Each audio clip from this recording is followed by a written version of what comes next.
Watch what you say. You never know who's listening. Yeah. Yes.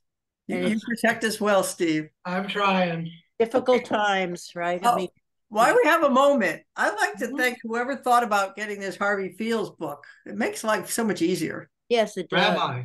Yeah. Okay. Rabbi Kaplan was the one that suggested it. Yeah. You know, we met with the rabbi, Evelyn and Steve and I, for lunch at Panera. Yes, Nobody yes. else wanted to come, but we came. And there was another, what is it called? What is that? Safaria. That's a website. Yes, yes. It's a website, and it has Parsha readings on it and discussions of it. And we talked about using that, and then he just didn't want to be bothered, I guess. I don't know. Well, the calendar had already been set. Uh-huh. Well, maybe March. next summer. Maybe after that we'll discuss it and see. We'll try one or two. Yeah. See how everybody likes it, and then if they don't, we'll come back to Harvey. We'll just have to email everybody the readings, or they can go on. Well, I'll put scan the app on my phone. I've been scanning these on my computer here. So I did put the app on my phone. I know that, and but I haven't really. It's the SA. Here it is. SESARIA. There it is. And browse the library learnings here. Haftarah. Okay. And so they have Kings. Why Kings? This isn't Kings. This is not Kings. But anyway, that's another possibility. Yes, yes. We're on chapter 41 right now. We're almost done with Genesis.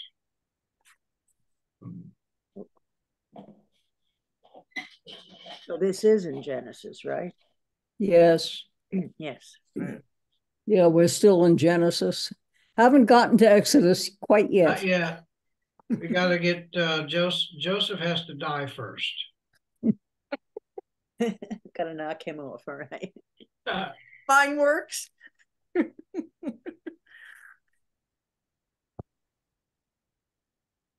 Is this a rabbi? Yes. He is connecting. His own way. Ah, hoodie. There. Yay, there you He's are. He's wearing a hoodie. Oh, it's exactly 11 o'clock. Are you cold, Rabbi? What are you talking about? It's freezing. Oh, come on. Come on. It's sub-zero weather here. Oh, please. It's true, though. You live here long enough and you start feeling really right. Yeah, right. Right. With the temperature. We did a field trip to the Pardes Day School in Scottsdale for a Hanukkah program last night. Yeah. And they had a snowman, a Hanukkah snowman. Well, that's interesting. They bring in snow? There was snow all over. Because I know they used to do it in San Diego and La Jolla. They would bring in a snow machine and they'd make a whole mess of snow for the kids to play with in the winter. Drinking hot milk. Hot milk, huh? Warm. But it's a losing effort. It's add a little chocolate to it, Rabbi. I was just going to say that. Add a little chocolate. That's what I was thinking. Guinea and Lily have started a petition to get me to move to a warmer climate. Put a sweater on them. That's what we told the kids. Put on a sweater. Yeah. Well, let us go ahead and start. Yeah. With the blessing. With the blessing. Baruch atah Adonai Eloheinu melech haolam asher neshama Zot divrei Torah. Blessed are you, Adonai, ruler of the world, who has sanctified us with your commandments and commanded us to engage in the words of Torah. Amen. All right, Rabbi, let's hear about these dreams. Well, we're on page 102. Joseph knew what to do with dreams. So,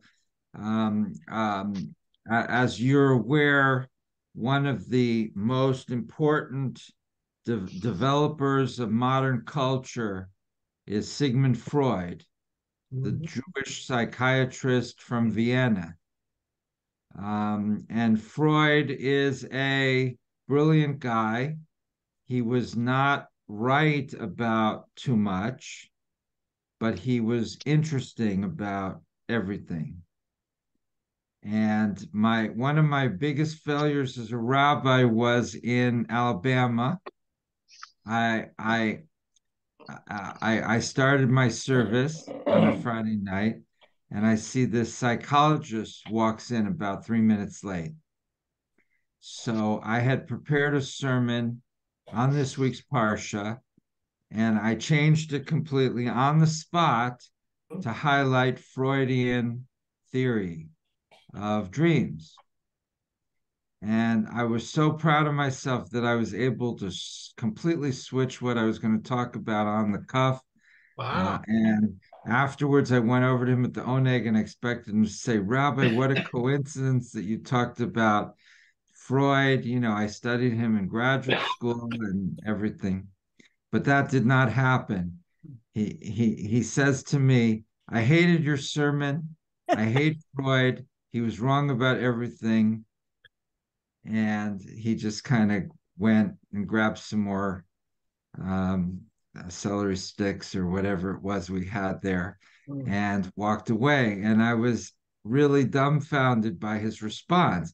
Now, of course, he emphasized cognitive behavioral therapy, which is short-term psychological therapy, you know, that you do for 8 to 12 weeks to fix problems, you know, short term. You don't talk about your parents or about your childhood. It's all about, I eat too much ice cream late at night. How do I stop it or cut it down? And the psychologist will say, well, go to the gym at night and don't buy any more ice cream so you don't have it in the house. So it's very practical, short-term therapy. And this is what this guy must have done most of the time. So he wasn't into the theory of things, and he didn't understand my appreciation for Freud as a Jewish cultural influencer, to use modern terminology. It's not that I think Freud is somebody you should follow if you're a psychologist, but as a Jew, he's interesting. He's very interesting. And his stuff on dreams in particular is very interesting. And of course, this is part of a very, very, very long tradition in Judaism of interpreting dreams. And we have here this week Joseph interpreting dreams. And so for me, it's a fascinating topic. And it's something that I think we should ask all of you before you go to sleep. You take a piece of paper and a pen and you put it by, you know, at the table right next to your bed. And right before you close your eyes, you look at that paper and pen. Okay? And then when you wake up, you should remember your dream just for a second. And your goal is to then roll over and start writing down your dream before you forget it.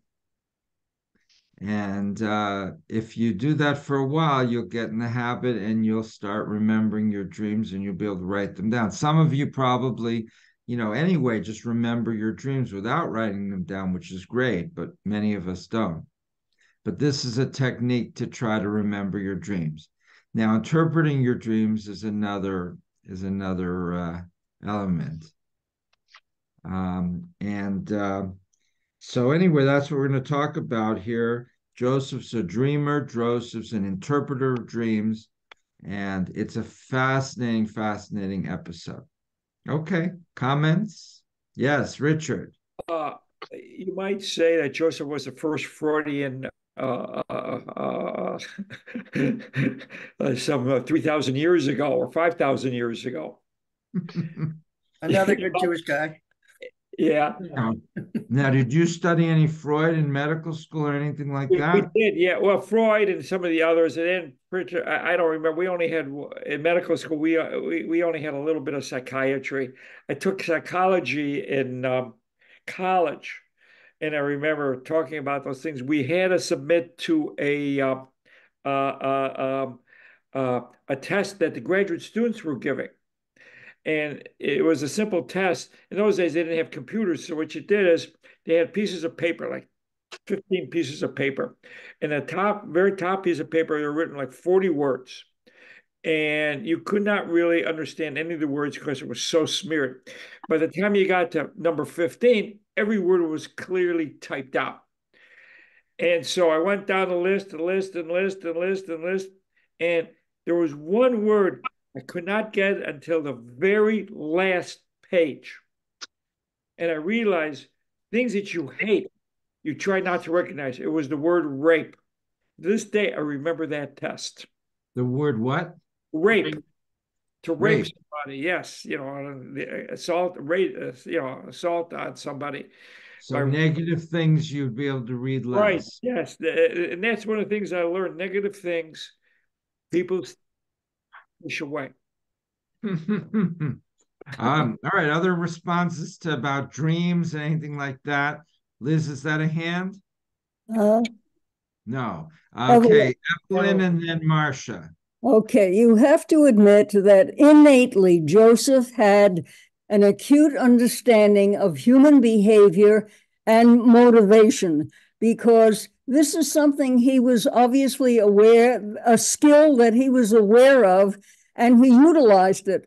And at a very early time, because when he was thrown in prison and was in prison for such a long time, the fact that he survived meant that he had to use his intelligence and his acuity to understand the jailers, to possibly ingratiate himself with those jailers in order to survive all of those years. They could not have been pleasant prisons, or I'm sure that those were very adverse conditions, but the mere fact that he was able to survive all those years meant that he was able to ingratiate himself somehow, somewhere along the line. So he was aware of this and cultivated it all of those years, and realized that he would be able to utilize this particular skill to his advantage. I'd say that I wouldn't call him a con artist, and yet at the same time, he was certainly aware of these abilities that he had and was able to utilize them to his own advantage as such. Richard, would you agree with me? Would I agree with you? Richard? Absolutely. He is a very astute individual, very manipulative. He really knew how to work the crowd, so to speak. Because how does a prisoner get to be in charge of all the other prisoners? It's usually the guard who's in charge, not another prisoner. So when you use the sense manipulative, is that in a good way or a bad way? In a good way. I mean, so he would become, and as Evan said, a great creative. He ingratiated himself to the prison guards or the head of the prison and to the other inmates, and he was able to, not thrive, but at least survive well in that environment. Mm-hmm. Yeah, I absolutely agree. Yeah. Sty. I think it's a great story, but I have yet to figure out what it has to do with God or the history of the Jewish people. Mm-hmm. But other than that, it's really good. Well, I guess the history of the Jewish people, the cultural history of the Jewish people, is one in which dream interpretation plays a major role. And dream interpretation is a subset, an ancient subset of psychiatry. Mm-hmm. So that, the whole field of psychiatry is a quote unquote a Jewish science, right? I mean, Freud was very concerned that every single one of his students was Jewish. So when he got Carl Jung, who was not Jewish, he was thrilled finally. But psychiatry and related issues are things that Jews have pioneered. It's one of our contributions to world civilization.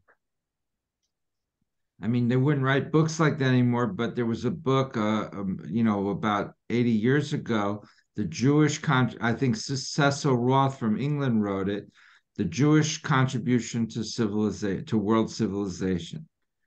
And it was very thick because, but one of the areas is dreams. So isn't that good enough? That's what they were saying about us as it referred to money. Right. Well, we developed a lot of the economic theories and stuff too. So the science of economics is also something Jews contributed to. Psychiatry and economics are two of the main areas. Marcia.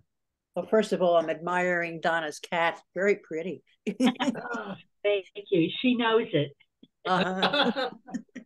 My mother came from Europe, and she always had some kind of an interpretation. If you told her a dream, she had a story. There's a certain mysticism that goes on in the Jewish, mind, and the Jewish atheists.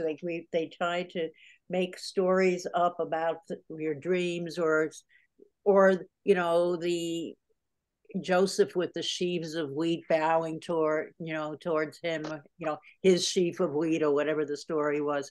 I think there is a connectivity there that still was going on in the 1900s. That my mom came from Europe, and they always were interpreting things like that. And I think with Joseph, the fact he had the dreams, but of course, when he interpreted the dreams, he was saying what his mind was saying about the dreams, obviously, right? So if he's saying that that he's seeing the starving cows, etc., and etc., he's reasoning out that something is going to be happening. Let's do insurance for that and build these silos, stuff like that. I mean, he is thinking out a process here, and the dreams are just an addendum to maybe get his mind going to plan ahead. He's not pulling it from whole cloth. There is a reasoning going on, and that's what he was doing when he was in prison, etc. He was working it out to help people, and in this case, he's trying to help at one point help the Pharaoh at that point. So I think it's not just imagining, it's imagining with purpose. There's a plan going on there, and he was smart enough to say, well, let's look at this situation. If this happened, then that might happen. We better be ready for it. Okay, good. Richard? Well, another aspect, Marcia, very, very good thought, is that Jews, we've always been through adversity, and here's a man who's able to triumph over adversity. And that's one of the important things. And also the dreams were given, the ability to dream was given to God to him. And that's probably one of the things, is that here's a man who's put in prison. Here's a man who was a slave. And because of God giving him these abilities, he triumphed over adversity. And that's what the Jewish people do. And I think that's one of the themes of at least this particular thing, but also of Genesis. Mm-hmm. Good. Stephen's got. I got a hand up. Steve? Sorry. Yes, sir. I think God is putting these dreams in Joseph's mind, kind of like what Richard said, and he's developing Joseph to be a leader, and through these dreams, the way I see it. Okay. Good. We're trying to get Joseph to the point where he is a leader to continue the story of Jews. Yeah. Yes. We talked about that last week. Mm-hmm. And we're trying to make sense of who Joseph is and what he stands for and what his personality quirks are. Donna. Just, I agree with that, Steve and Marcia, that God is going to use him further, so he does have to prepare him. And he was prepared to receive God's dreams or God's dreams to him, and also to interpret them properly, as I believe that Joseph saw and knew what God was telling him. Donna, I was just about to greet your cat, but look at him. He went over and he's waiting in the doorway. Yep. Back towards us. You. He says he wants to continue to hear Torah study, but he also wants food. He wants a treat. Yes, he wants a treat.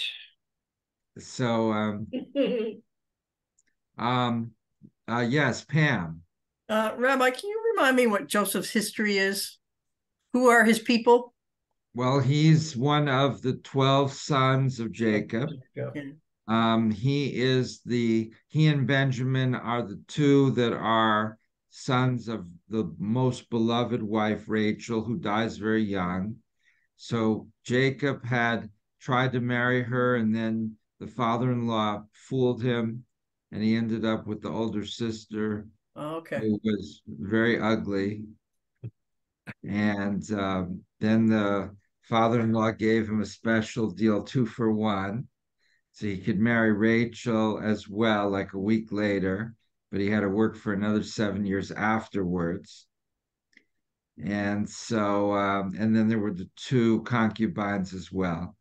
So there was 12 sons and 1 daughter, 13 kids from 4 wives. And the wives were pretty competitive with each other, and the children of their children so they weren't friendly with other, their siblings if they had a different mother, really. I'm surprised no one turned this into a soap opera. This had potential. It is. Yeah, the Bible. It was made into a telenovela in Mexico in Spanish. It made into a movie. I mean, into a play. Yes, yeah. Joseph in his Technicolor coat. Yeah. Right, and then but Jacob loved Joseph more than all the other sons, all the other children, and that created tremendous anxiety for the other children and then Joseph started bragging about his dreams and how he was superior to them all, and eventually they decided to kill him or at least get rid of him. And this broke their father's heart. They tried. Sai. I want to know if the establishment of the one God that had existed at that particular point in time. Well, you see, it's hard to answer because we have 2 points in time. There's the point in time in which the story is supposed to have been written or supposed to take place. And there's the time in which the story was written down, which was presumably much later. So are we talking about when the story was written down or when the story was supposed to take place? Well, one of the reasons I asked the question is because later on, all the Hebrews become slaves of the then existing Pharaoh. Right. So the story is supposed to take place around 1700 BCE. So that's almost 4,000 years ago. And so Abraham lived around the 1800 BCE, roughly. So this is a long time ago. Now, when was the story written down? I don't know, maybe 800 BCE. So it's written down 1,000 years or 900 years after it was supposed to have taken place. So this sometimes produces anachronisms. So, for example, in the story of Abraham, they have camels that they're riding, and many, but not all, archaeologists think that at the time that Abraham was supposed to have lived, that camels were not yet domesticated.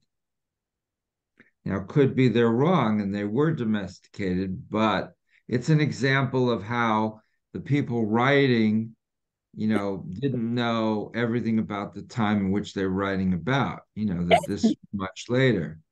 Similarly, with the walls of Jericho, the story of Joshua knocking down the walls of Jericho. Well, the walls of Jericho turns out were knocked down long before Joshua was supposed to have lived. So, like 40 years before. But the people who wrote the story many hundreds of years later, they saw the walls of Jericho knocked down, and they figured it was pretty safe to attribute that to Joshua. They didn't know that archaeologists were going to come along like 2,000 years, 4,000 years later and be able to date when those walls were knocked down, So there's anachronisms, but in terms of God, I would think that in either when it was supposed to take place or when it took place, there's still a struggle over what does God mean to the Israelites. There's different views, just like there is today. The problem is today we accept it. So if Evelyn and Pam have different views on God, we say that's fine. Tell us your views, and we'll vote who thinks agrees with both. And we'll have two little groups here, within Torah study, the one that believes in the God of Pam and the one that believes in the God of Evelyn. But we're not judging and we're not insisting that there be one way. But in those days, there was, there was a group that said everybody should believe the way we do. And so it was but that doesn't mean that it took them many, many hundreds of years to get to that point. And they never really got there, even later. Yes, Donna. When was it possible to actually use a language to write down? That's a very good question. I don't know. That's a very good question. Me either. Di, do you want to do a little research on this? When did the Israelites when were they able to write things down? And to what degree? Very good question. Nobody wants to be in a recording. Steve, Dawnie, Shirley, comments on the left side of my screen? Okay. I'm going to look it up. Okay, good. Thank you, Richard.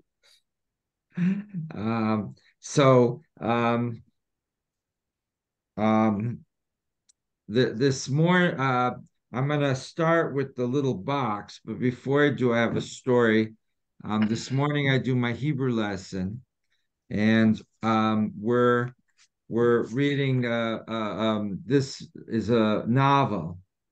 So my teacher sent me a couple of pages from the novel, and I have it on my phone. I've been listening to the book on tape, which is this. This is like a Hebrew Audible. So anyway, when I walk the dogs, I sometimes listen to it. And when we read it, I realized a lot of things that I wasn't getting from just listening to it, because, the narrator is very good, which is one of the reasons I picked the book, but he talks very quickly, and he does that deliberately because that's the way that the book is supposed to be read. And here I'll play just a little bit of it for you. לפעמים היה נדמה לי שקצת יותר מדי אחראית. Oh my. You can hear it? Yeah. So when you listen to it and when you're walking the dogs at the same time looking for coyotes and stuff like that, you miss a lot of the details. Yeah. When I read it with my tutor, the very end of the chapter, the last couple of paragraphs, it shifts the tense from present to past. And what the author is he's trying to foreshadow something that's going to happen to one of the characters later. And I missed it entirely. I didn't pick up on it at all. Now, Samson Raphael Hirsch in the box is going to say the exact opposite. He says, that when you're listening to something, you have to listen carefully. Whereas my point of my story is when you listen, you can't listen carefully. You have to read the text itself. But let's read in the box just to start off with. On the right side of the page 102. I can call on Minya, or we can. Pam, do you want to be our reader now? I can read. Yep. You want me to read the box? Yes. Okay. Joseph listened. Rabbi Samson Raphael Hirsch explained that Pharaoh said to Joseph, I have heard of you, and you listened to a dream in such a manner that solves its meaning from its very contents. It all depends on listening to it correctly. Of the 10 people who listen to a speech or a story, often hearing it differently, only one hears it correctly. Human beings are judging from my experience with the iCast, it's the Hebrew Audible, I would say that I'm in the 9 out of 10 that doesn't hear it correctly. Okay, sorry. Human beings were endowed with 2 ears and 1 tongue that they might listen more than speak, according to Abraham Hazdai, 13th century translator and philosopher. Listen and you will learn. When 2 students listen patiently to each other in a discussion of Torah, God also listens to them. And if they do not, they cause God to depart from them. Well, hopefully God is still with us today. Yeah, for sure. Yes, well, God had emailed me that he said sometimes Torah study's more on point and sometimes not. So he said he's listened in about 50% of the time. Yeah. Yes, comments on this, Richard. Well, my comment is about writing. I looked it up, 3400 BC in the area near the Persian Gulf. So by the time we're starting with anything in the Torah, 1800 BC, there's writing. Right. So Donna, your question was to what degree did Israelites have the capacity, and maybe that we could expand that question to what extent was that a normal activity, because we know that the Torah was transmitted verbally for quite a while. So if they had the capacity for writing, I guess it didn't mean they necessarily use that capacity, right? I mean, there's all this technology now that's available, but that doesn't mean the average person or the average group uses it. Evelyn. It seems to me, looking at studying in ancient times cuneiform, it originally was, markings made into the tablets of clay. And what they were essentially was keeping track of commercial transactions, how many sheep were traded for so much else, whatever else it was. It seems to me that it would be commerce, the trade, that would initially start a language to develop, and all of the language that had to do with commerce. And from there, it would spread out to other aspects of daily life until eventually, hundreds and hundreds of years possibly, a language was beginning to be formed where one's thoughts were more than just commercial transactions, but other aspects of life. And then from there, you had the development of language. But I personally feel that language develops originally from transactions, from commerce, from trade, and then it develops further than that. Marcia and then Minya. Well, also, don't you get that telephone effect where when a story is passed down, it changes as it passes down from storyteller to storyteller? A few facts change here and there, and if there was factual even in the first place, but if it was, it's still going to come out to be a slightly different, maybe a lot different story than it had started. Well, when I was a child, there was a game that we played around the table. That was telephone. That's what I mean. Yeah. Absolutely. Minya? I was just going to ask, where does cave drawings, for example, come from. Would you consider that language before the written language that we know? So then that goes back to cavemen. Right. Also, there were a lot of caves in Turkey that still are there, that the language was written down in the drawing form before it became. I think civilization as we know it, goes back to about 8,000 BCE, right? Does that number sound good? What we could, what a good book, if you're interested, is Sapiens by Yuval Harari, an Israeli historian. And he wrote this book about the whole history of humankind going back, quite a while. He has an interesting chapter on how people went from being nomads wandering around to settling in for agriculture. And he said it was not successful, that agriculture was too hard and was not worth it. And then he asked the question, well, if it wasn't good, why didn't they go back to being nomads?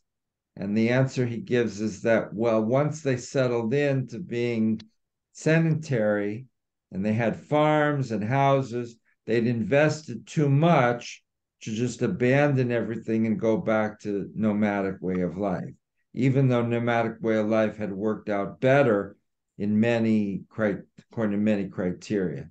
But I think he says that civilization of sorts goes back about 8,000 years or 8,000 BCE. Maybe somebody wants to check that for next week. Yeah. Evelyn.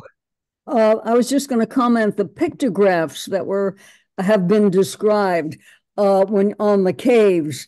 In some ways, for these people, it became a religious symbolism. If they drew prey, whatever it was, deer, buffalo, whatever animals that they drew, I think we speculate that it meant that by drawing it, it would give them strength to go ahead and actually be able to achieve the hunt and to bring down these animals. And it also showed that they were capable of distinguishing the various types of animals and describing them. They didn't have the words, the vocabulary, but they were certainly able to be extraordinary artists and to be able to depict them. And to me, this is the beginning of the development of language per se. Mm-hmm. Very good. Anyone else? Yes, Sai. It's a matter of fact that the history of the one God came very late in civilization. Think of all the civilizations, all the groups that existed before that. And the most modern, when I say modern, it's relative to the Hebrews civilization, the Greek civilization that existed before the Hebrews. And they had everything. They had a history of literature, a history of storytelling. They were able to write. They had an alphabet. They had everything going through. So that, in effect, the history of the Bible came to some degree from the history of the Greeks. And that's an important element to remember. Rabbi? Steve and then Evelyn. Okay. I looked it up and it says, when I asked when did the Israelites start writing, according to this, the earliest examples of written Paleo-Hebrew date back to the 10th century BCE. Nearly all of the Hebrew Bible is written in Biblical Hebrew, with much of its present form in the dialect that scholars believe flourished around the 6th century BCE during the time of the Babylonian captivity. Okay, so Steve's saying that the earliest parts of the Bible was written about 1000 BCE, with much of it written about 600, very roughly. So we're saying that Abraham would have lived about 1800 BCE.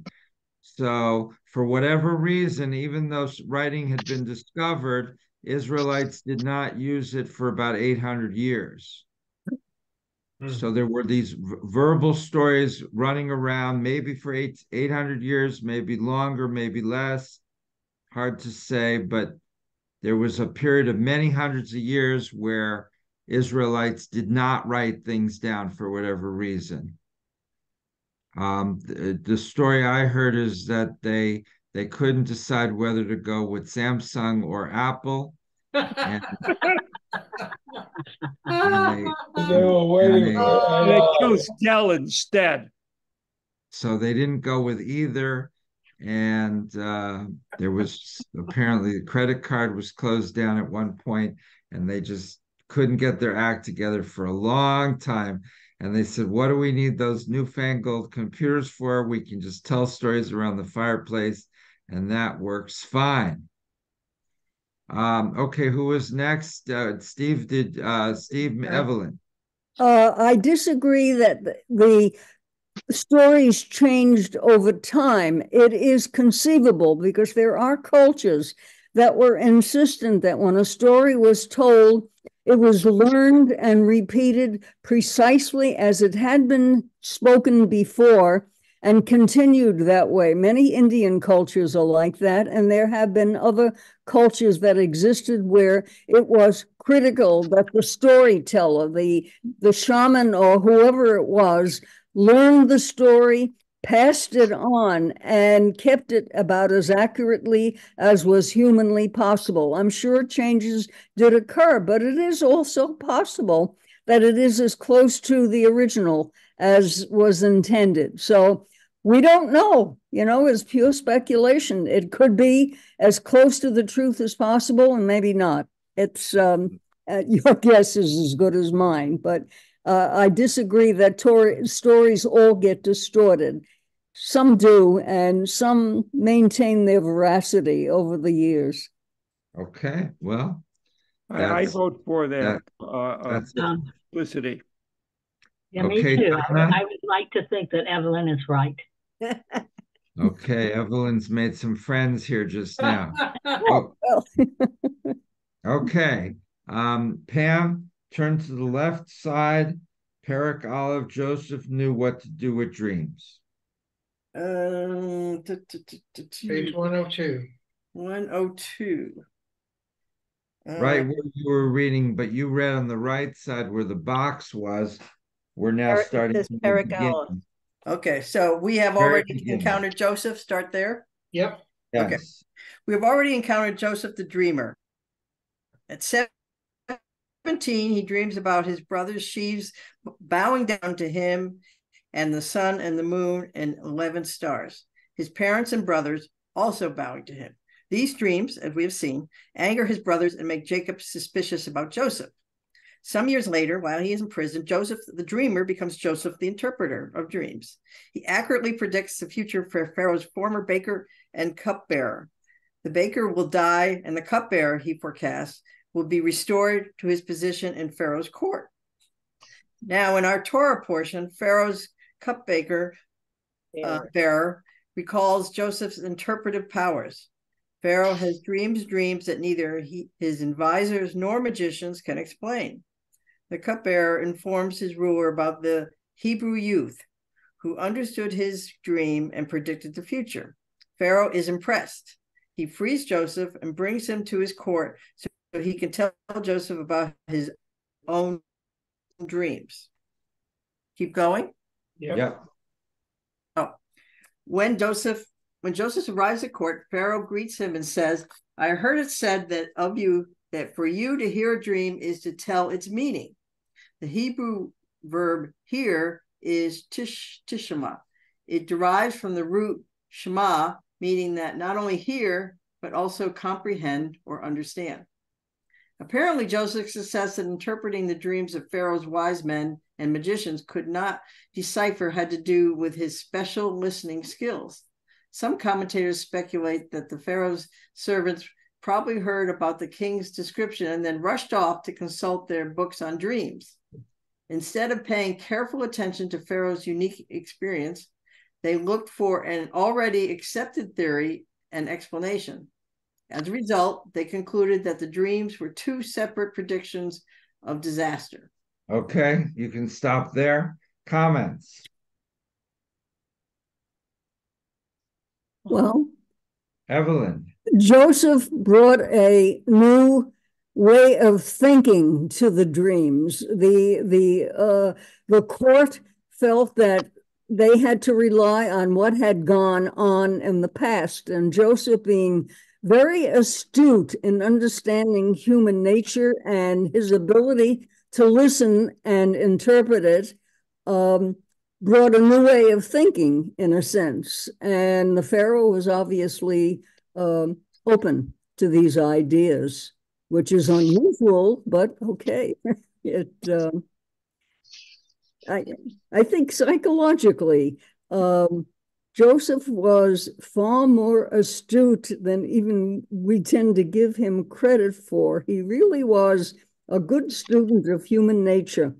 And it's true, he interpreted these dreams in a way, as Marcia said, he was looking for solutions that would solve a problem, a major problem. And in doing so, he came up with a practical solution that would not only save himself, but also save the Egyptian people. And so the mere concept of saving the way ants and squirrels do for the wintertime, the same concept holds true for humans. When you have a bumper crop, you find a way of preserving it so that when you don't have a bumper crop, you still have something to survive on. And obviously, this concept was a new one, evidently, that people had not thought of. He did, and used it to his advantage as such. Okay, and we see Donnie's pet is joined us, and he or she takes, if you give them a treat, is it a boy or girl? A boy. Yeah. And does he hide the milk bone treats for later? No, he swallows them whole. We have to break them up. Ours does too. He's very old and he's deaf. And he figures if he hides something, he may not remember where he put it. Yeah, so but better to eat it now. Yeah. Yes, Cy and then Pam. I'm very skeptical about this in terms of. Why is that not a surprise? Yeah, in terms of the story being written on the basis of how the author wanted it to be. The authors or author could direct it any way he wanted. He could he could shape it in any form he wanted it. And as the years went by, other authors were changing it, perhaps profusely, others very slightly. But there was always changes going on based on the thinking of that particular time. This whole thing didn't happen in 25 years. So there are a lot of generational changes. People were thinking differently. They, in turn, were changing their concept based on the world that they lived in at that particular time. So, again, when I say I'm skeptical, you can't lock it in, and that's what he decided. That's the way one author at a particular time decided he was going to write the story. Si, I like that you're skeptical. Every group should have at least one skeptical person. Yeah. Well, our group has more than one. Okay, Pam, Donnie, Marcia. I pass. Not me. Okay, Donnie. Actually, I have a question, as always. He's interpreting dreams in a different language, right? I mean, he speaks Hebrew, apparently. He gets sent to Egypt, so they obviously speak Egyptian. So the Pharaoh is dreaming, I'm assuming, in Egyptian. And so he's having to interpret these dreams in a totally foreign language? Yeah, I think by this time Joseph has learned Egyptian. And so he understands what they're saying, but this culture's still different, right?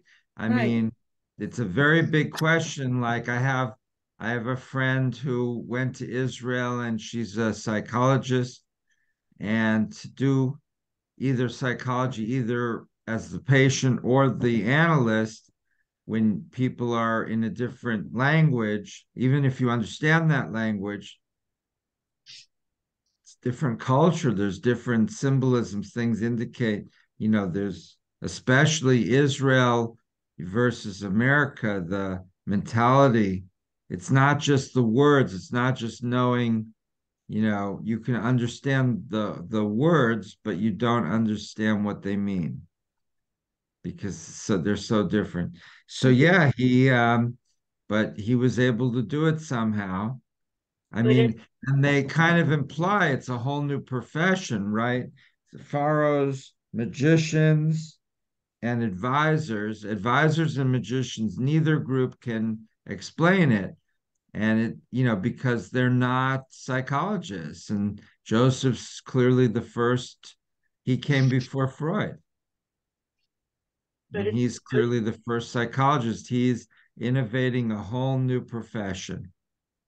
Because it's not that the magicians are not talented, it's that they're trained wrong. They have they don't have the background. It was okay, that was Donnie, then Marcia. Did you want to say Marcia, something? Okay, then Donna and Richard. Could it be that God gave him the answer to the description of the dream? Okay, so alternative explanation. Let me back away. It's not that Joseph is the first psychologist, nothing to do with that. It's that Joseph's a prophet, and so God is speaking through Joseph, and God wants to make known to the Pharaoh that what he needs to do to save not only the Egyptians but people throughout the ancient Near East is to stockpile food like a squirrel.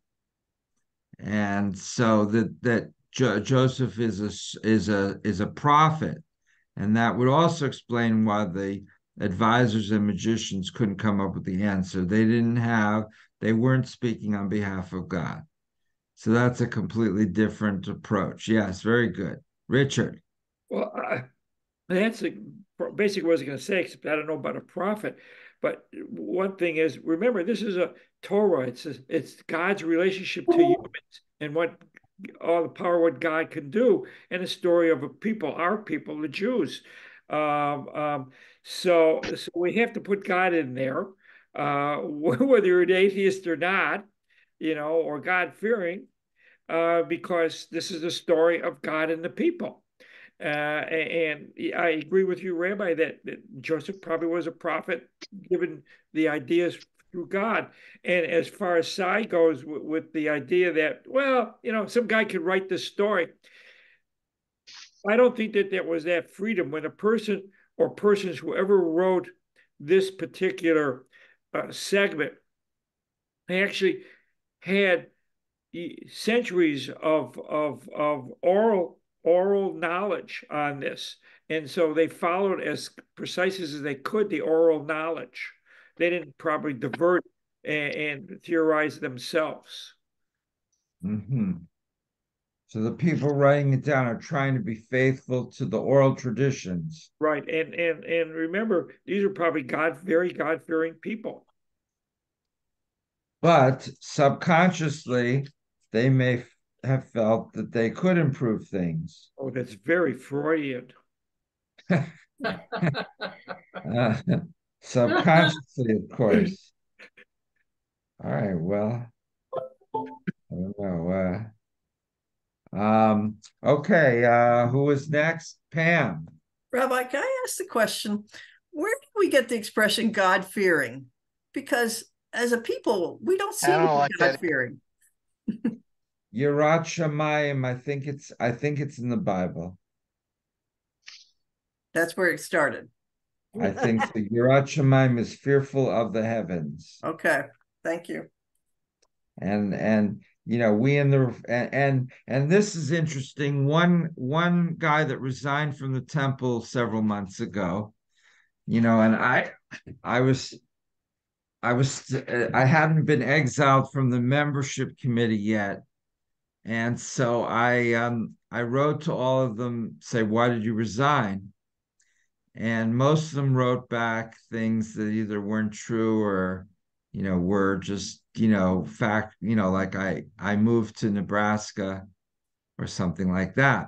But one guy wrote me this long treatise saying that he joined because it was nearby and he liked me, but he didn't know much about Reform Judaism. And now, being much more familiar with Reform Judaism, he decided he does not like Reform Judaism. And the primary reason is, he says, that we don't have any sense of Yirat Shamayim, a fear of the heavens.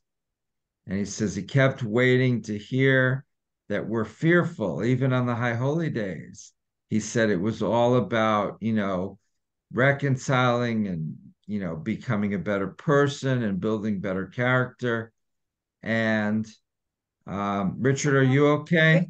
Yeah. I'm moving. I'm going to take a little lunch because I have to go to the Adult Education Committee. I didn't stop that committee. So he said what he wanted to hear was much more about how we're afraid of God, and therefore we're going to do things, to please God so that God doesn't zap us. And he said nobody at the temple seems to have this fear of God, which is what you're saying as well. Pam? Yeah, I mean, I agree. Especially, I think in Reform, we're not God-fearing. I mean, we listen to God, but I don't think we're God-fearing. Do you think we should become more God-fearing? No. How many people here think we should be more God-fearing? Raise your hand. One. Donna? No? I'd have to think a little bit further than that. But what Donnie? With my past not being Jewish yet, we were taught that God-fearing is not a fear of God. It is rather a fear of displeasing him. We're not afraid of him per se, but we want to do things that will make him proud of us. And we're worried that we don't do things that would make God happy, that's bad. Right, but not a fear of him in a physical sense. Right.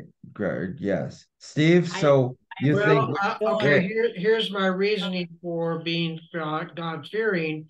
I mean, if you think about all the climate change and the storms that are just I mean, more and more frequent, disastrous storms that bring upon, I mean, thousands and thousands of deaths a year. To me, that I mean, God creates those things the way I see it, and therefore we have to be fearful of him and respect him and respect our planet.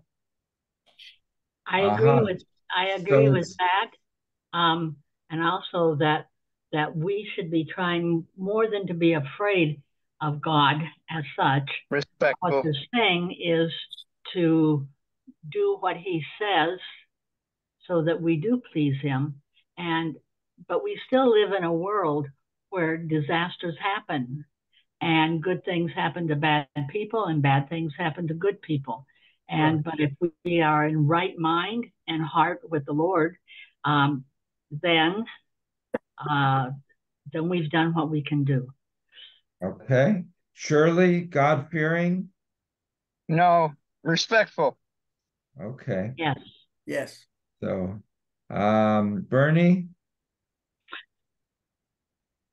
Cy? Well, I would really like to know whether the Bible is fiction or nonfiction. If you were more fearful, you wouldn't be asking these questions. We got to put the fear of God into Cy. Into Cy, yes. We'll go at midnight, Cy, and we'll put this thunder machine noisemaker in the back of your house. And we'll make a lot of noise that sounds like thunder till we can put the fear of God into you. Pam, so your Why would anybody observation. want to be fearful Why would anybody want to be fearful of God? What? I say, why would anybody want to be fearful of God? Well, this guy very much wanted to be fearful of God. He felt that that was really an essential component of Judaism, and he was deeply disappointed that he didn't find that in our thinking. I keep hearing And, I keep hearing that show Maud when she would say, "God will get you." You know, she was angry. well, and Donnie pointed out that it's not fear of God directly, it's fear of the consequences of not following God's word. But for our purposes, it's similar. Okay, back to Pam. You can keep reading if you're willing. Can I pass the baton to Minya? Yes. Thank you, Minya. But you have to drive to her house and give her the baton. Come on over. Which paragraph? Joseph's approach. Third Page paragraph. 103, left-hand column in the middle. Joseph's approach was very different. He was ready to experiment with various original explanations. So he listened carefully to the dreams and to the varying shades and tones of Pharaoh's description in order to comprehend the emotion inside the words and to understand the subtle distinctions of each object Pharaoh mentioned and of every gesture made by the Egyptian ruler. Because of his careful listening and openness to original insights, Joseph concludes that Pharaoh's two dreams are actually one and the same. His ability to hear makes all the difference in his successful interpretation of Pharaoh's dreams.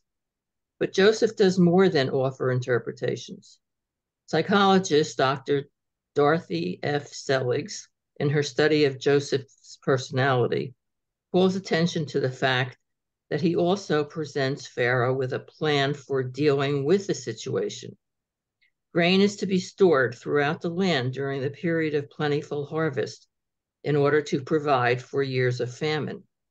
Again, Zelig writes, Joseph the dreamer shows himself to also be a man of action. Again, he uses his very real abilities and his capacity for hard work to consolidate his position. His achievements, therefore, cannot be said to be based on fortuitous circumstances alone. For the rest of his life, Joseph remains in Pharaoh's favor. This is no small accomplishment when one considers how fickle were the moods of those mighty potentates. Okay, thank you. What's that last word? Potentates. Potentates. I don't know what that means. I don't either. Rulers. Ruler. I was going to say that. Rulers. Kings. Or authoritarian rulers, absolute rulers. No democracy. Uh-oh. And Dorothy Zeligs, who wrote a study of Joseph's personality. She writes, again, Joseph the dreamer shows himself to be also a man of action. Again, he uses his very real abilities and capacity for hard work to consolidate his position. So Joseph is a good politician, and he's a good team player, and he's a good advisor, and he's a good psychologist, and he's a good government employee. So that was why he was successful. Right. And he learned Egyptian pretty well, so he could speak well. He must have had a little bit of an accent, but I mean, it's an amazing feat for a foreigner, and a foreigner who started out as a slave, not just a slave, but somebody who had been imprisoned for a crime as a slave, to become so high ranking. And he came in not because he knew somebody, right? So, when we say you need connections, Joseph had the connections that he made in prison. It was just lucky, but obviously he'd somehow gotten into the wing of the prison where they held the white collar criminals, the upper class. Well, it's true. Oh, man. And so he was in the equivalent of the Danbury, Connecticut penitentiary, where all the criminals were the rich people on Wall Street that got caught cheating on their taxes or whatever. Yeah. And me making connections can be very, very, very, very, very valuable. It's not what you know, but who you know. Absolutely. Right. But then Joseph followed up who he knew with what he knew, and he was able to interpret Pharaoh's dreams. That got him out of the prison. They gave him some fancy clothes. They gave him a haircut for the first time in quite a while. And a bath. Yeah, and then he got into the Pharaoh's court. But once he was there, if he'd said nothing of use, they probably would have released him, but they would have just said, here's $10 and go. But he didn't. He managed to be brilliant and to figure out what those dreams meant, and then not only to interpret them in theory, but to develop a public policy based on the theory that worked. And then when the drought came, he looked like a brilliant, it's like these guys that predict the stock market is going to fall, 70%. And then they keep predicting that for 40 or 50 years. And if the stock market ever falls 70% or even 50% while they're yelling, the sky is falling, they're considered brilliant. And then they go back to predicting these things again. They said the man who correctly predicted the 1987 stock market crash is again predicting another stock market crash. Buy his book or sign up to his agency to let him manage your stocks. And then he says, the stocks are falling next week, next month. And it doesn't happen. And then but if in 20 years from now it falls, they'll say, oh, he was right. He just was a little bit early on his predictions. But Joseph was spot on. Now, whether this was lucky or not, very, very good.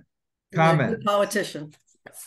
Cy, what is your impression? Are you impressed at Well, all? I'll tell you about my impression. I assume that Egypt at that time was one of the most powerful countries in the known world. Yes. It's disappointing for me, for the administration not to be able to figure out that if they saved the harvest, and have some backup, that things would be better than just spending it. I mean, they didn't get to be where they were based on a lot of dummies running the show. So you're disappointed that they brought I'm Joseph disappointed in the king, in the Pharaoh. Why? That he doesn't know what he's doing. Yeah, he didn't know what he's doing. And I'm surprised that he didn't have some other people there that he might have been able to turn to. Well, he did. He had all these political advisors. That's why I assume it's just another story. But that's why they hired Jewish lawyers and accountants. You think the advisors advising our presidents, not just this current one, but the previous one as well, you think the advisors part of the problem is some are competent, some are not. And the presidents tend to listen to the less competent ones, not the more competent ones. So I don't know that anything has changed.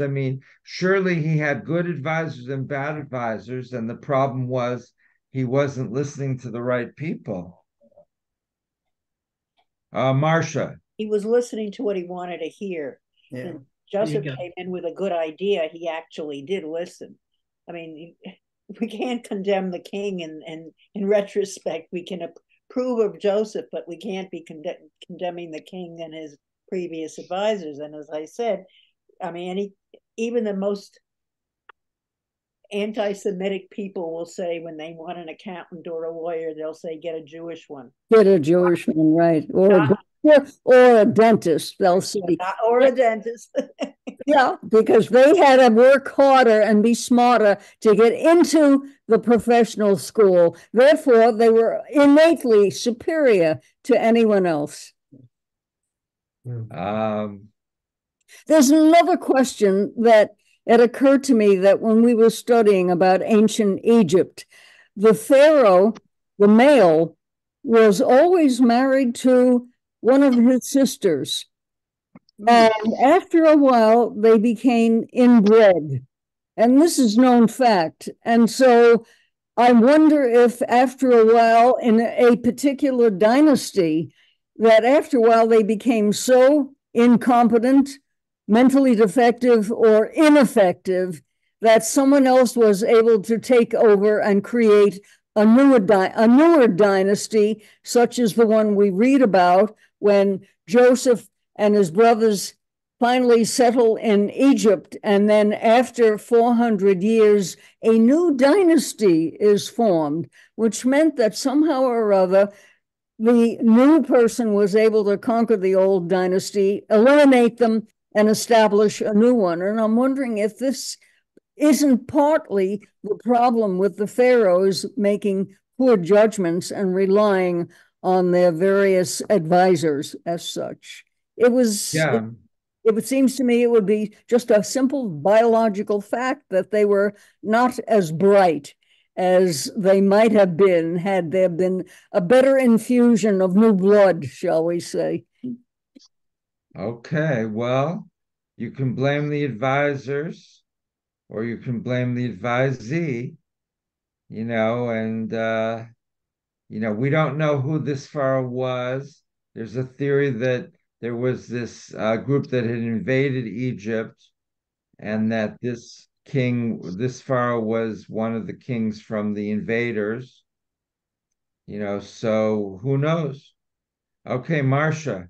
No, I'm just thinking we're getting off track totally from Joseph. Okay. I'd like to go back to Joseph. Okay. Well, it's interesting speculating about the pharaoh as well, because the pharaoh plays such an important role in this story, because without the pharaoh's embrace of Joseph, you don't have anything happening.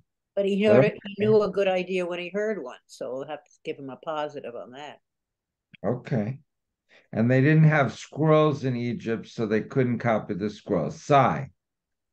I'm curious as to when the Pharaoh of Egypt changed the situation where the Hebrews became slaves.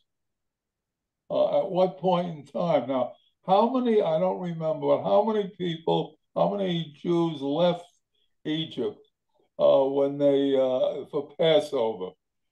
Remember the number? Well, at Mount Sinai, which was 40 days after the Exodus, there were supposedly 600,000 heads of household. Okay, so figure out that there's 6, and some didn't leave Egypt. So figure 700,000 or 800,000 existed between the time Joseph was a prisoner and the time they left. Well, how many generations is that? And why didn't they do anything? They being the Hebrews at that particular time. Right, maybe more than 200 years, so it's a long time. And they didn't do anything when they obviously saw slavery coming. It didn't happen overnight, I'm sure. Well, people tend to want to stay where they are, right? So the German Jews didn't want to leave because they had lived there for hundreds of years. They spoke German. They had all their friends there. They had their jobs there. They had their bank accounts there. They would have, even if you got a visa, you would have to have left with almost nothing. So, if I move to another country, I want to take my money with me so I can buy a big house and have, people work for me. I don't want to have to at age 70 or 80 or 90 or 100 have to start all over. Marcia, sorry. I would imagine the slavery of the Jews probably started when I don't know when, but when they started building those pyramids, and they needed a lot of people to be doing that hard work, and they just didn't have it in their own population. So the easiest way was to get enslave another population people. I don't know if they would at the time of Joseph, if they were building yes, pyramids were being built 7,000 years BCE. They have proof of that. They've found them. So that pyramids had always been built. But they get bigger and bigger. I mean, it was not, things got escalated, and now you got the humongous pyramids, with a lot more it needed more labor. Yes. Yeah. Okay. Minya, you want to continue reading?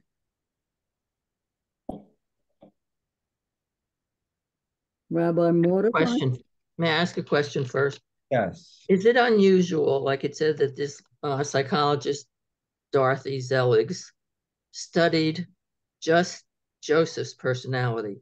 Was it unusual to just pick one person instead of like a family or people who lived in the same time period? For her, I'm assuming this must have been her thesis, to study Joseph's personality. How would you get all that information that you would need? Is it just through the Torah? Well, that's good. I'm looking up her book now. She wrote a long time ago. Right. Um,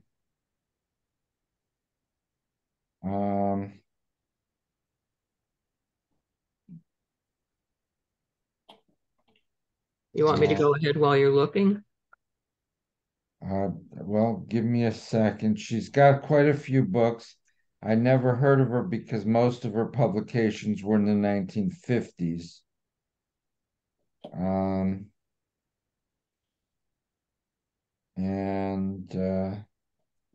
Here, well, she did a book on Moses, a psychodynamic study. And I don't see the book on Joseph, but there must have been one. But I don't see it. But no, I think, there's people that write books on Moses. If you're writing for a commercial audience, like after, if we were studying Joseph for 4 weeks, we need a book on Joseph. So, and she's a psychologist of some sort. So she picks one biblical personality and uses the Bible, but also uses psychological theories to try to explain his behavior. It wouldn't be that hard.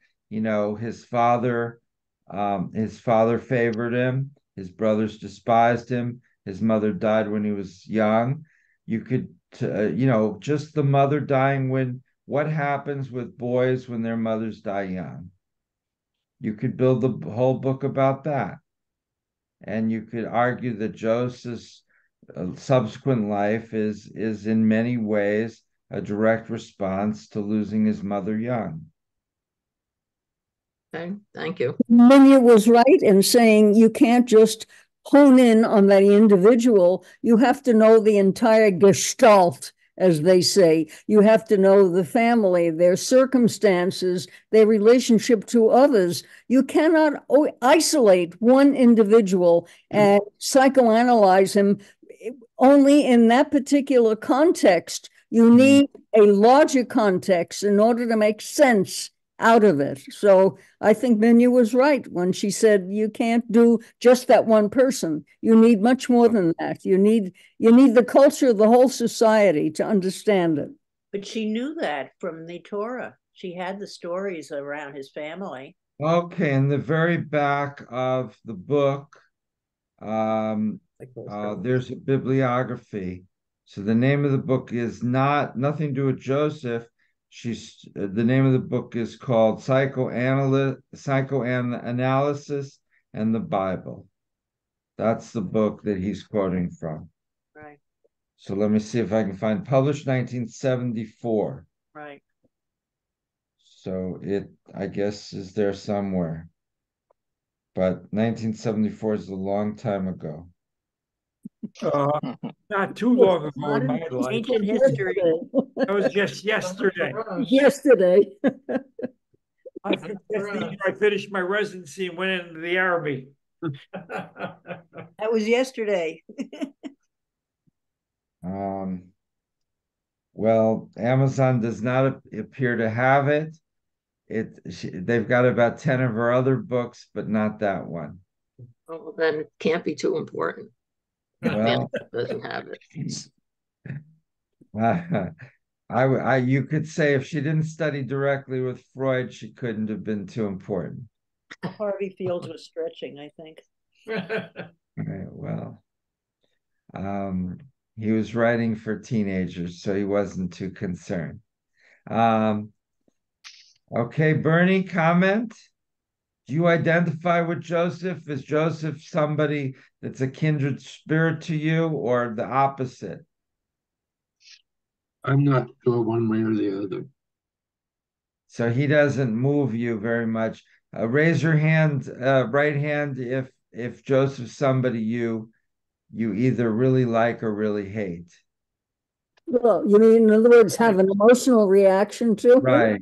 That you find Joseph really. It's a great story. It's a wonderful story. Yes. Yeah, being thrown in the pit and having to deal with the scorpions down there. Not an easy thing. Being falsely accused of rape. Yeah, okay, yes. Bernie and then Richard. What I find remarkable is the dramatic change in Joseph from his teen years to his adult years. How he's gone from a little snot to almost prime minister, or actually prime minister. Prime Minister. Yeah, I've been pretty much the same my whole life. I was a student president in high school. I was class president in college. I'm rabbi now. It was all pretty much the same. I haven't really changed very much. Certain ways a little bit, but not in an obvious way. Nothing like Joseph. Joseph's totally different. And I guess he learned from his experiences. He went through some harsh experiences. Some of them were his fault, some of them weren't. Some of them were partly his fault. And he matured, he changed. He got tougher, he got mellower. He really, really, really changes. So the lesson story is you can change, but it doesn't happen automatically. But it's not that Joseph went to a therapist for many years that caused him to change, it's that he went through a number of very intense experiences. In other words, trial by fire, in a sense. Mm-hmm. That from those teen years of being thrown in the pit and being a slave in Potiphar's house, and then just the experiences of being in prison, these are all very adverse experiences, which obviously made him a better person. Someone else might have turned into an outright criminal. Who knows? He obviously he learned from it. He matured. He matured. Yeah. Yes. But he also listened to what God had to say, and his whole story there was how God was leading him to do what he was going to have to do. And Rabbi, it's interesting because you say that you didn't change at all throughout your life, but because you didn't, you were also listening to God. People that advance and advance and advance to become what God wants them to do, it's right there. True. And you don't believe. I see your cat has rejoined you. The cat remained interested in Torah study the whole time. whereas Donnie's dog is long gone? Absolutely. She's right here. Right there. He's right Okay. there. Right next to her. We have two loyal pets. Pam, what do you think about this whole situation with Joseph? Well, I think he's sort of an average guy. I mean, I don't think he did anything really bad. I don't think he did anything particularly great. He followed his dreams and went forward. I mean, he helped save Egypt from catastrophic famine. That's pretty great. Yeah. He interpreted dreams that nobody else could interpret successfully, correctly. That's great. He survived being thrown in a pit and taken as a slave. He survived being falsely accused of rape and being imprisoned for many years. He worked as prime minister apparently quite successfully. All right, Marcia. He's a problem solver, I think. I think you have to see he sees a problem and he figures out how to solve it and does it ingeniously, actually, for his time. He's like an engineer before they were engineers. Yeah. And he saved his family. They were starving, and he had them brought into Egypt and saved them so that they could feed their flock and not starve to death. So from that, you could say. And his brothers had tried to kill him. They'd sold him into slavery. And I don't know if he fully forgave them, but he got past it. He didn't retaliate. He did what he should do as a good family member to help his family, even though their behavior toward him was abominable. And that's in itself quite a thing. Usually when you have a family feud and one side of the family starts something, it's the end. The other family retaliates and they never speak again. So you got to give them some credit. If I had 11 brothers and they threw me in a pit to die, and I run into them later, I very much doubt I would have been as benevolent. Very much doubt it. Yeah. Richard, and then Cy. We could just do a real quick synopsis that there is a young man who is very conceited, self-concerned. He's been pampered by his father, who, because of adversity, becomes a great man. Basically, that's what happens to him. A great and benevolent man. Okay, Cy? I don't like to keep pulling the curtain down, but it seems to me that the author is writing a story. And like any good story, he needs a hero. And the people around him, he's building something. He needs to pick somebody who's going to be representative of the people. He's not going to pick someone who's bad, who's terrible, who's a killer, who's useless. He's got to build somebody up who's meaningful to the people that's going to eventually do great things. And that's how these stories come into being, because for me, the story is pulled out of nowhere. It's all of a sudden they got this guy in jail and the Pharaoh, is not getting his act together and they're pulling on him. So it's a story that was important at that particular point in time to maintain the rest of the stories that were going to come along.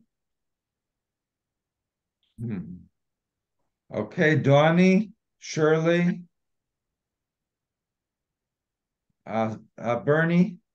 The cynical side of me says that perhaps Joseph did all of these things because they were in his best interest and not because of any altruistic thoughts or desires.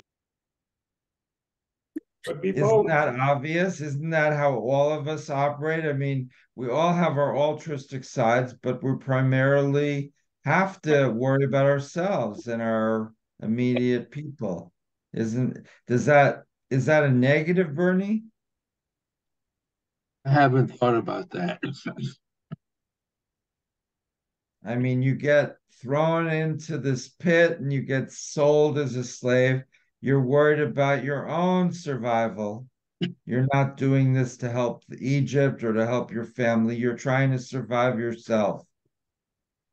Well, So, this all I agree started. with Bernie, but I don't think it's a negative. I think that's just the way people are, and it's the way I guess people have to be. Did I miss somebody? Was Richard? Were you going to speak? Who else I'd did? just like to follow up. Okay, Bernie. Remember that this whole business with the prison and all the things that happened after was because he turned down the prime minister's wife. Right. Oh, good point. And he says, "Oh, I gotta change something here. So let me see what I can do." And therefore, he jumped at the opportunity to make these predictions, and he happened to be right. and therefore, Therefore, he becomes a big hero. okay. So you're saying that all of the good things that came to him was because he turned down Potiphar's wife. So that all of us men have to keep careful these sorts of situations under control, and if so, we may become prime minister. It's the last job I would want.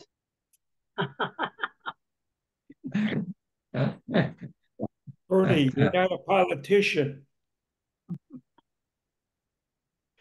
Well, you could become president of Harvard University. The job is not open. Maybe it's not open yet. Penn is open, but Harvard isn't. Yeah. Exactly. Oh, okay. You could become the president of University of Pennsylvania. Yeah. Or you can wait a few months and then you'll be able to go to Harvard. Okay, Steve. Yeah, well, we've got about a minute and a half to conclude here. So any final comments, better make them now. I think Genesis is fascinating.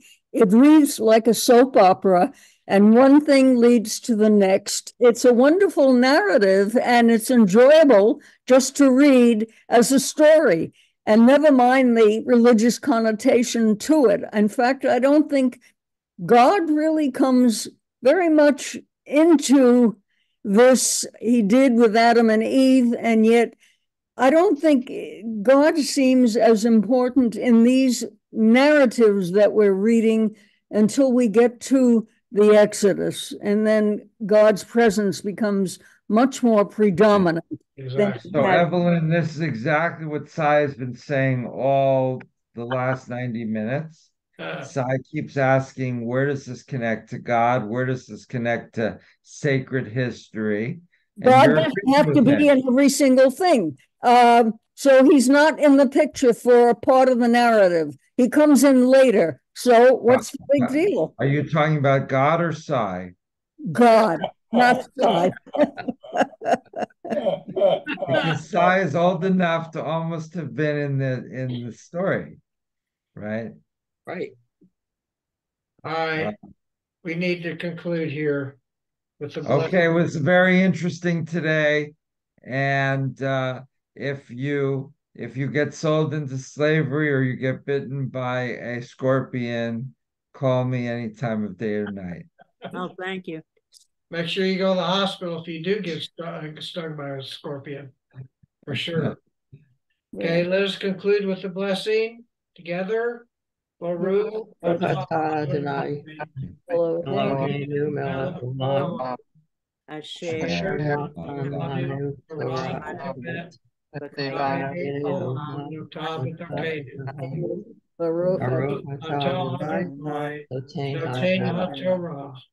Blessed is is the Lord our God, ruler of the universe, given us who has given us the teaching of truth. He planted in us eternal life. Blessed is Adonai, giver of the Torah. Amen. Amen. All right, everyone, have a rest of a good week and happy Hanukkah to everyone. Happy Hanukkah. And Bernie, do you have a comment or are you just waving goodbye? Waving goodbye, but while I'm here, I may not be here next Wednesday. So Okay. don't worry if I'm not here. Okay. We'll worry about you. We'll worry. Rabbi, Yes. do you have a couple of minutes to wait and I can show you some of the books? Very briefly, I've got a meeting at 1 o'clock. Okay. I'm going to stop the recording, okay?